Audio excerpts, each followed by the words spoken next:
Huawei's got a pretty darn good pedigree with the Nexus 6P having hit the US shores and doing very, very well for itself. So let's see if they can keep up with their own benchmarks that they set with the Huawei Mate 8. There's four major things that I really want to cover with the Mate 8: performance, screen, battery, and software. So I want to start with all the rest of the things, just kind of get them out of the way. So the camera on the back and on the front really is just okay. It's not amazing. You're not going to be upset with the photos that you're taking. Overall, things look fine. It's definitely a little over sharpened and over processed for my taste, but that's something that you're going to see a lot with Chinese manufacturers. That said though, the camera is perfectly fine. It's not the industry leader, but you're not going to be upset with the performance. The build is fan-freaking-tastic.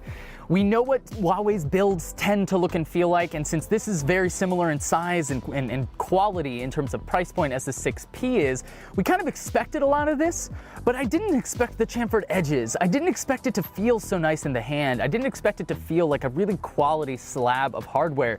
And I gotta tell you, it really, really does. They knocked it out of the park with the build quality on this thing.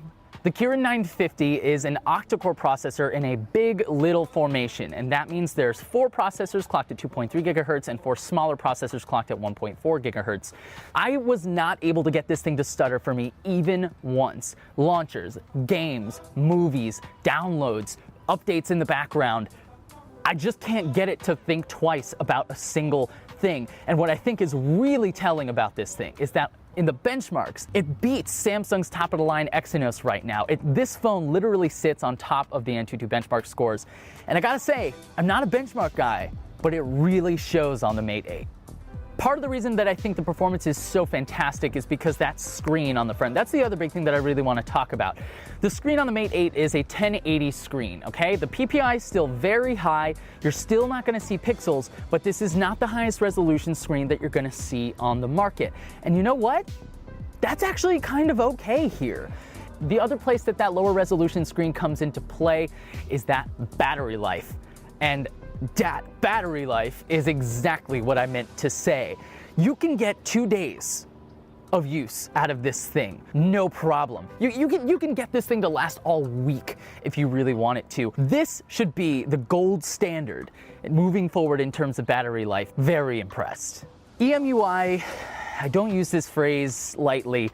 It's an abomination. It removes the app drawer, it changes everything. It's all fogged glass, and it's one thing if you want to knock something off and do a good job knocking it off, which they sort of do, but it's another to shoehorn another experience onto a platform that's just not built for it. What we're running on this is still a beta build. We're still getting updates on a regular basis. We did reach out to Huawei and say, hey, we have a couple of questions. Is this a bug or is this the feature? A few things we found were features, but they are still problems, and this is one of those parts where the software really, really shows its rough edges. You're constantly nagged by the software, whether or not you really want to do something. You want to really dismiss that notification because it might make your experience a little worse. There's other weird things like the ability for third-party launchers to set themselves as the default launcher.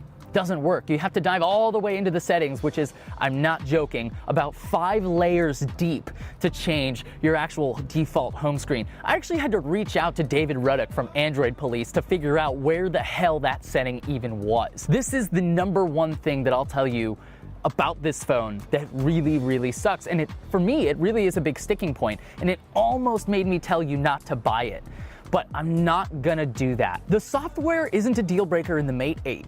Because it gives you so much more than that. And if you can get used to the software quirks, then you've got an incredibly, incredibly competent, capable device in your hand. Give me something in the range of $500 to $600 that makes 1 or 2 very small compromises that I can still get the performance and the battery life and the experience that I want to get out of a fantastic device without having to make even more compromises at the $400 price point. In the 2 weeks I've been using the Mate 8, I've had a really, really positive experience despite the software. And really, that's the story at the end of the day. The Mate 8 is some great hardware with some pretty bungled software. At the end of the day, the Mate 8 is a pretty solid buy. Just with the caveat, a little disclaimer, make sure that you can deal with the software. Wherever you buy it from, make sure they have a decent return policy, or if you can, get your hands on one at first. I gotta say, guys, I was really impressed by the Mate 8. I found myself bouncing back and forth between the 6P and the Mate 8, and I'm surprisingly impressed. If they can really kind of get their act together in terms of software,